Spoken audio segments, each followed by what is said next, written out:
Sir হ্যাঁ কওক। Sir শুনিছে? ছাৰ শুনিছো। ফাৰ্ষ্ট মই আপোনাক বহুত বহুত ধন্যবাদ কৈছো ছাৰ। তাৰমানে হুম, ছাৰ মই গ্ৰাউণ্ড মেডিটেশ্যনটো যে কৰিলো গ্ৰাউণ্ডিংটো, হুম, সেইটোৰ হুম, পিছত মানে ছাৰ মোৰ বহুত ভাল হৈছে গাটো। আৰু এই দুদিন কৰা নাই বাৰু, মই মাটিত ভৰি থব পৰা নাই, মই অম্বুবাচী ব্ৰতত আছো। হুম, পিছত আৰু কৰিম, আৰু বাকীখিনি মই এতিয়া কৰি আছো, আৰু অলপ মানি ফ্ল' হৈছে। আগতে মানে তাকে মানি মই ফ্ল' সৰু বাঢ়িছিল। চলিছো।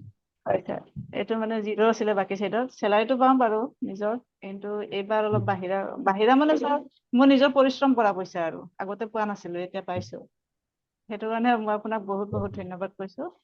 আৰু মানে এতিয়া মই বাকী বেলেগক হিলিং দিয়া নাই ছাৰ, কাৰণ মোৰ নিজৰে নিগেটিভিটি বহুত আছিলে।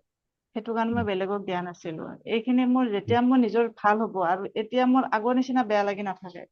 আগতে ছাৰ মই হিলিং গলে মোৰ বহুত বেয়া লাগে, কেতিয়াবা কান্দিব মন যায়, বা হুম, হস্পিটেলত পেচেণ্ট বিলাক দেখিলেও মোৰ কেতিয়াবা বহুত দুখ লাগে, মই কান্দি দিওঁ, বা মোৰ মানে গাটো মোৰতো বহুত বেয়া লাগি যায়। এতিয়া সেইটো হোৱা নাই, মই আজিও চাইছো মোৰ হাজবেণ্ডৰ যিটো চিটুৱেশ্যন আছিল তেনেকুৱা পেচেণ্ট এজনে পাইছো, কিন্তু মোৰ হুম, আজি চাইছো যদি মোৰ ইমান বেয়া লগা নাই। অলপ হুম। বেলেঞ্চ হৈছে চাগে ছাৰ। সেইটো কাৰণে হৈছে মই লাহে লাহে আৰু হৈছে। অলপ, হয় ছাৰ, অলপ ভাল হলে চাগে মই আৰু আদাৰ চিলিং দিব পাৰিম ছাৰ। মই বেলেগ নহয় নিশ্চয় ছাৰ, মোৰ নিশ্চয়। ছোৱালী দুজনী দিব বিচাৰো, মোৰ দুইজনী ছোৱালী আছে। হুম, মই হুম, সিহঁতক দিব পাৰিম ছাৰ, সিহঁতৰ এক্সাম আহি আছে।